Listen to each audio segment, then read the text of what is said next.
ஏன் லேட்டு? பசி உயிர் போகுதுல. என்னால வெளியும் போக முடியாது. போனா என் உயிர் போயிடும். நான் என்ன பண்றது? நினைச்ச நேரத்துல வர்ற மாதிரியா இருக்கு.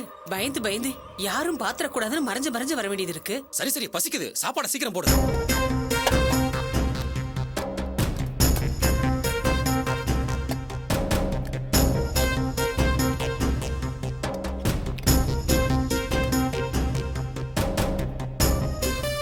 குழம்பு சீக்கிரம் ஊத்துடி.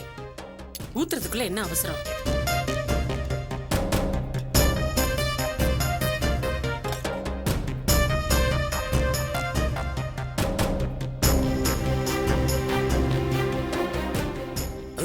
உசாரத்தானே வந்த? யாரும் உன்னை ஃபாலோ பண்ணலையா?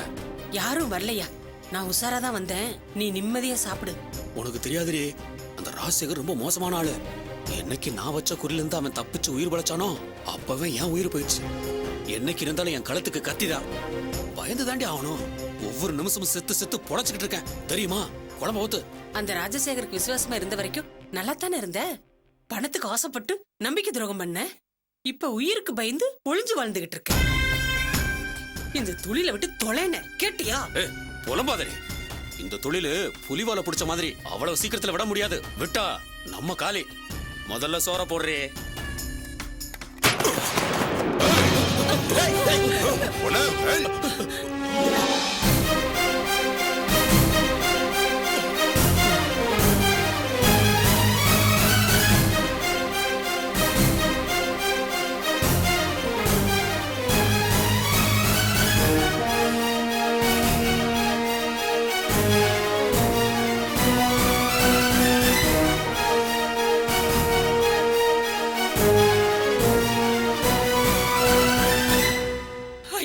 என் புருஷன் தெரியாம பண்ணிட்டாருங்க. யாரோ ஒண்ணு பண்ணிடாதீங்க.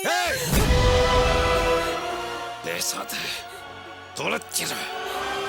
ஏண்டா, நான் போடுற எலும்பு துண்டுக்கு வாலாட்டிக்கிட்டு இருந்தவன் இன்னைக்கு என்னையே கடிக்க துணிஞ்சிட்டியா?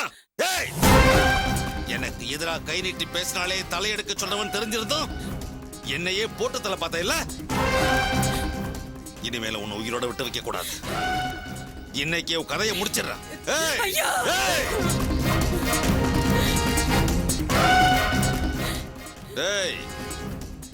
இந்த நன்றி கட்ட ஜென்மம் ரொம்ப நாளா நம்ம கூடவே இருந்திருக்கு.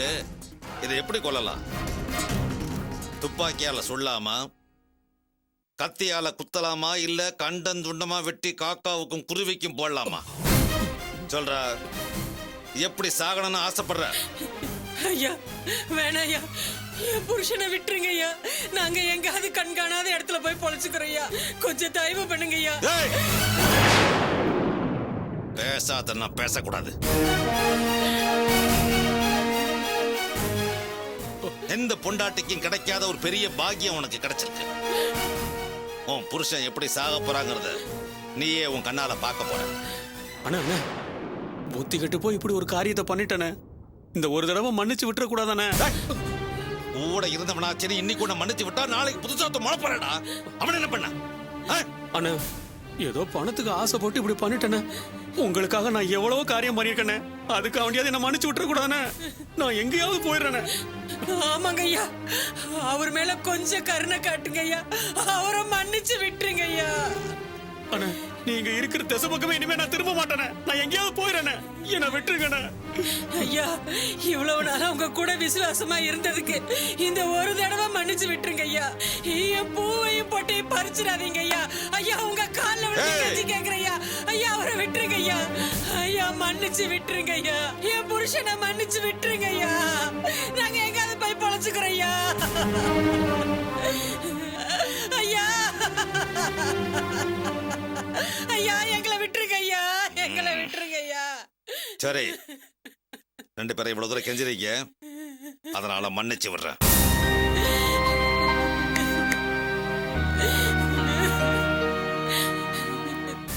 கையெடுத்து கும்பிடுறேன் ஐயா. அண்ணா, ரொம்ப தேங்க்ஸ்ண்ணே. இப்பவே என் பொண்டாட்டியை கூப்பிட்டு எங்கேயாவது ஓடி போயிடுறேனே. நீயா எங்கேயும் போக வேணாம். நீ போக வேண்டிய இடம் எதுன்னு நான் சொல்றேன். நேரா போலீஸ் ஸ்டேஷனுக்கு போய் இது வரைக்கும் நீ செஞ்ச தப்பையெல்லாம் ஒத்துக்கிட்டு சரண்டர் ஆயிடு.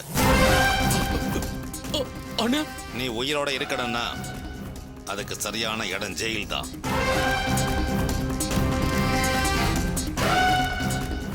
என்ன நீ ஜெயிலுக்கு போனா கூடவே நானும் வருவேன்னு நினைக்கிறியா?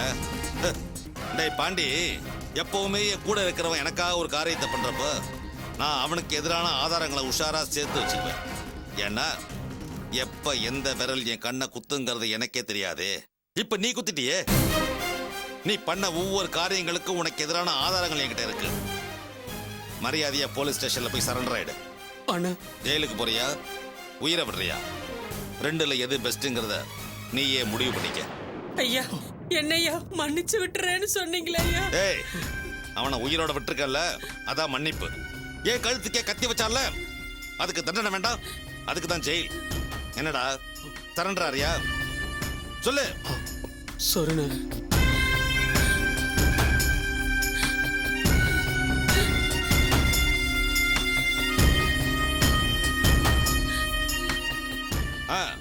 F3 police station. ஆமா. இன்ஸ்பெக்டர் இருக்காரா? இருக்கார் சார். ஒரு நிமிஷம். இந்தா பேசு. ஏய், ஐயா நான் பழக்கடை பாண்டி பேசுறேன்யா. இது வரைக்கும் என் மேல உங்க ஸ்டேஷன்ல 7-8 கேஸுங்க இருக்கு. என்னை தேடிட்டு வேற இருக்கீங்க. எல்லா தப்பையும் நான் ஒத்துக்கிட்டு சரண்டர் ஆயிடுறேன். இப்பவே வந்துடுறேன்யா. வந்து வண்டியில ஏறு. அண்ணா நானே சரண்டர் ஆயிடுறேண்ணே. ஏண்டா இனிமேல உன்னை நம்புறதுக்கு என்ன ஏதோ கேன பயிர் நினைச்சியா? ஏய், வந்து வண்டியில ஏறுறா. ஏய், கூட்டிட்டு வாடா. ஏய், வா, வாடா. வா. போடா.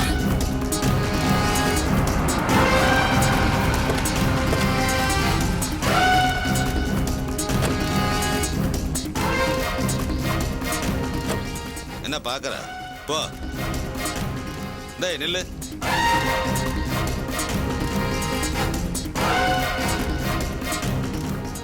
என்னென்ன தேதியில என்னென்ன தப்பு பண்ணோங்கிறது கரெக்டா ஞாபகம் இருக்குல்ல?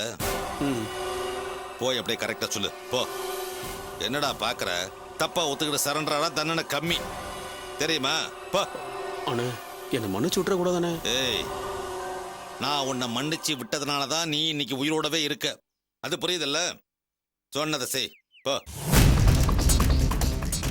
போட.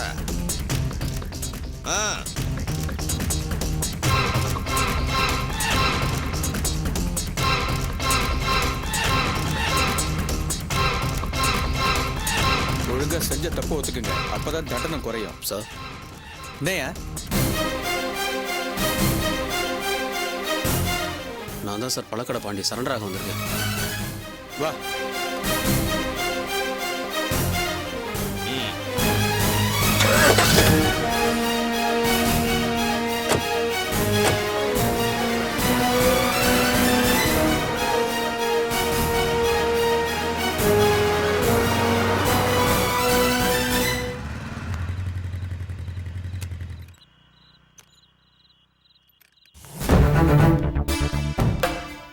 வீட்ல யாருமா?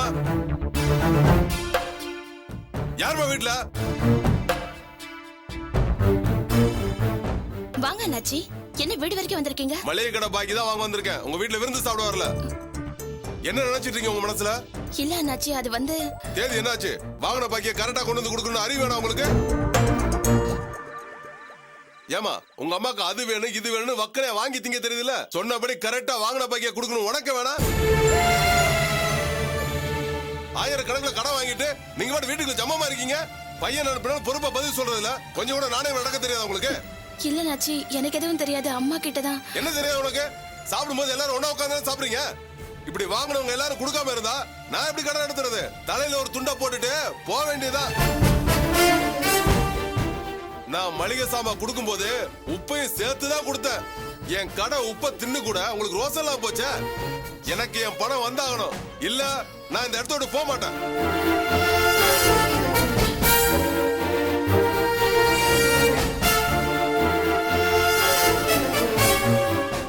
என்னமா முறைக்கிறீங்க? நான் என்னமோ உங்ககிட்ட கடை வாங்கி இழுத்தடிக்கிற மாதிரி முறைக்கிறீங்க. இங்க பார், மொத்தம் 3450 ரூபாய் பாக்கி இருக்கு. இதை கொடுத்துட்டு மாதிரி வேலை பாரு. என்னம்மா நான் பாட்டு கத்திக்கிட்டு இருக்கேன், முறைச்சிட்டு இருக்கேன். என்ன பின்ன நீ பண்ற காரியத்துக்கு உன்னை பார்த்து முறைக்காம நீ இன்னும் பல்ல கட்டிட்டு பேசுவேன் நினைச்சியா? இப்படி வாசல்ல வந்து நின்னு கத்துறியே, அக்கம் பக்கத்துல இருக்கிற 4 பேரு ஏதோ நான் உங்ககிட்ட கடன் வாங்கிட்டு உன்னை ஏமாத்திட்ட மாதிரி நினைக்கணுமா? பின்ன நான் கடனை கொடுத்துட்டு அம்மா தாயேன்னு கெஞ்சிட்டு இருக்கணுமா? வாங்கின உனக்கு எவ்வளவு ரோசம் இருந்துச்சுன்னா கடன் கொடுத்த எனக்கு எவ்வளவு ரோசம் இருக்கும்? ஓஹோ, கடன் கொடுத்துட்டேன்னா வாசல்ல வந்து நின்னுக்கிட்டு என்ன வேணாலும் பேசுவியா? ஏயா, உன் கடையில மளிகை சாமான் வாங்கி எத்தனை நாள் ஆயிடுச்சு? உன் கடையில எத்தனை வருஷமா வரவு செலவு கணக்கு வச்சிருக்கேன்? இந்த கையால எத்தனை 1000 ரூபாய் என்கிட்ட இருந்து வாங்கியிருந்திருப்ப. இத பாரு, வரவு செலவு கணக்கு கடையில வைக்கிறதே ஒரு மாசம் முன்ன பின்ன தள்ளி கொடுக்கறதுக்காக தான். இது நல்லா தெரிஞ்சுக்கிட்டும் என்னமோ பெருசா அங்க இருந்து வந்து ஏதோ முன்ன பின்ன தெரியாதவங்களுக்கு கடன் கொடுத்த மாதிரியும் நான் உன்னை ஏமாத்திட்டு ஓடிடுற மாதிரியும் வீட்டு வாசல்ல வந்து நின்னு கத்திக்கிட்டு இருக்க. சரியா? அப்படியே வசூல் பண்ண வந்தவன் வாங்கின எங்கிட்ட இல்ல கேட்டிருக்கணும், இல்லைன்னா வீட்டுல இருக்கிற ஆம்பளைய கூப்பிட்டு கேட்டிருக்கணும். அதை விட்டுட்டு வீட்டுல இருக்கிற சின்ன பொண்ணு கிட்ட வந்து கத்திக்கிட்டு இருக்க. ஒரு பொட்ட பிள்ளை கிட்ட இப்படிதான் பேசுவியா நீ? அதுக்கு இல்லக்கா, வாங்கி ரொம்ப நாள் ஆச்சுல, அதனாலதான். அதுக்காக ரொம்ப பேசுவியா நீ? உன் பணத்தை தர முடியாதா? என்ன பண்ணுவ? அது எப்படி வாங்கிட்டு தர முடியாதுன்னு சொல்லிடுவீங்களா? நீ பேசுறதையும் நடந்துக்கிற விதத்தையும் பார்த்தா எனக்கு அப்படிதான் சொல்லணும்னு தோணுது. இத பாரு, எனக்கு வர வேண்டிய பணம் நாளைக்கு வந்துரும். நானே உன் கடைக்கு எடுத்துட்டு வந்து தரேன். மறுபடியும் இந்த மாதிரிலாம் வந்து சத்தம் போடாத போ.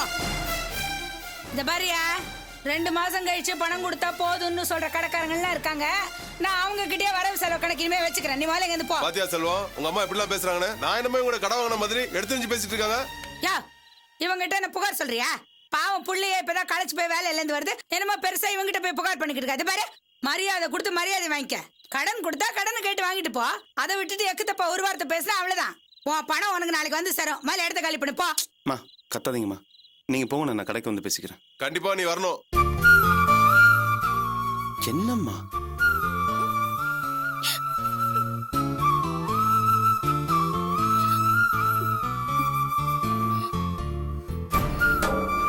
ஏண்டி, எவனோ ஒரு கடங்காரன் வந்தா அம்மா இந்த மாதிரி வந்திருக்கான்னு ஒரு குரல் கொடுக்காம என்னமோ இப்படி கண் கலங்கி நிக்கிற?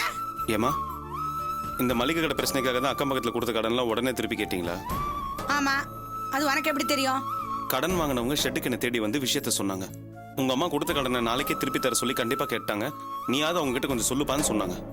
பாவம் அவங்களும் நம்மள மாதிரி கஷ்டப்படுறவங்க தானே. திடீர்னு பணத்தை திருப்பி கேட்டா அவங்க எங்க போவாங்க? மளிகை கடை அண்ணாச்சியே நான் பாத்துக்கிறேன், நான் பேசிக்கிறேன். அவங்களெல்லாம் ரொம்ப நெருக்காதீங்கம்மா. நாங்க வாங்கி சாப்பிட்ட கடனை நீ எதுக்காக பாடைக்கணும்? அதெல்லாம் ஒண்ணு வேணாம். நாளைக்கு அவளுங்கள்ட்ட வாங்கி நான் இந்த கடனை அடைச்சுக்கிறேன். ஏப்பா, அவளுங்கெல்லாம் என்ன நினைச்சிட்டு இருக்காளுங்க? உங்ககிட்ட வந்து சொல்லிட்டா நான் கடனை கேட்க மாட்டேன்னு நினைச்சிட்டு இருக்காளுங்களா? அப்படி இல்லம்மா, அவங்களால உண்மையிலேயே முடியல. நீங்க ரொம்ப கடுமையா கேட்டீங்களா? அதான் நீயாவது உங்க அம்மா கிட்ட பேசி ஒரு 2 மாசம் தவணை வாங்கி தப்பான்னு கேட்டாங்க. அதெல்லாம் முடியாதுப்பா. தவணை கொடுக்குற நிலைமையில இருந்தா நானே சொல்லிருக்க மாட்டேனா? இத பாருப்பா, எனக்கு இந்த மளிகை கடன் பாக்கி மட்டும் இல்ல, நிறைய செலவு இருக்கு, பிரச்சனைங்க இருக்கு. அதனாலதான் அவளுங்களை குடுங்கடின்னு நெருக்கிக்கிட்டு இருக்கேன். இதை புரிஞ்சுக்காம அவளுக்கு என்னமோ உங்ககிட்ட வந்து சொல்லிருக்காளுங்க. இத பாரு, இந்த பிரச்சனையில நீ தலையிடாதப்பா, நான் பாத்துக்கிறேன். அதுக்கு இல்லம்மா, அவங்க கிட்ட அம்மா கிட்ட நான் பேசி தவணை வாங்கி தரேன்னு ஒரு வார்த்தை சொல்லிட்டேன். என்கிட்ட கேட்காம நீயே எப்படிப்பா அவங்கள்ட்ட வார்த்தையை விட்டு வரலாம்? நான் சொன்னா நீங்க கேட்பீங்கிற நம்பிக்கையில தான் அப்படி சொன்னேன். இல்ல இல்ல, இதெல்லாம் சரிப்பட்டு வராது. நானே அவளுங்கள்ட்ட பேசிக்கிறேன். அம்மா, தப்பா எடுத்துக்காதீங்க. நான் சொல்லியும் நீங்க அவங்கள கேட்டீங்கன்னா அவங்க மனசு ரொம்ப வருத்தப்படும். பாவமா அவங்கள ரொம்ப நெருக்காதீங்க. உங்களுக்கு வேற என்ன செலவு இருக்குன்னு சொல்லுங்க, அந்த பணத்தை நான் உங்களுக்கு ஏற்பாடு பண்ணி தரேன். பணம் ஏற்பாடு பண்ணி தருவேன்னா எவ்வளவு நாள் ஏற்பாடு பண்ணி தர முடியும்? தொட்டதுக்கெல்லாம் பணம்னா ஒன்னதான் கேட்கணும், ஒன்னதான் எதிர்பார்க்கணும்னு நினைக்கிறேன். நான் அந்த அர்த்தத்துல சொல்லம்மா. இல்ல இல்ல, கொஞ்ச நாளா நான் பாத்துக்கிட்டு தான் இருக்கேன். நீ சரியில்லை. இன்னைக்கு காலையில ஆஸ்பத்திரி செலவுக்கு நான் பணம் ஏற்பாடு பண்றேன். இப்ப எங்க மளிகை கடன் பாக்கிய நான் அடைக்கிறேன்ற. இன்னும் வேற ஏதாவது செலவுனா கூட சொல்லுங்க, நான் பணம் ஏற்பாடு பண்ணி தரேன்ற. அப்போ மொத்தமா திரும்ப திரும்ப எங்களோட எல்லா தேவைகளுக்கும் உன் கையே நாங்க எதிர்பார்க்கணும்னு நினைக்கிறேன். அப்படிதானே? அம்மா, அண்ணன் என்ன சொல்றாரு? நீங்க என்னம்மா சொல்லிக்கிட்டு இருக்கீங்க? போய் உன் வேலையை பாருடி. எனக்கு என்ன பேசணும் தெரியும். போ சொல்லுப்பா. அப்படிதானே நினைக்கிற?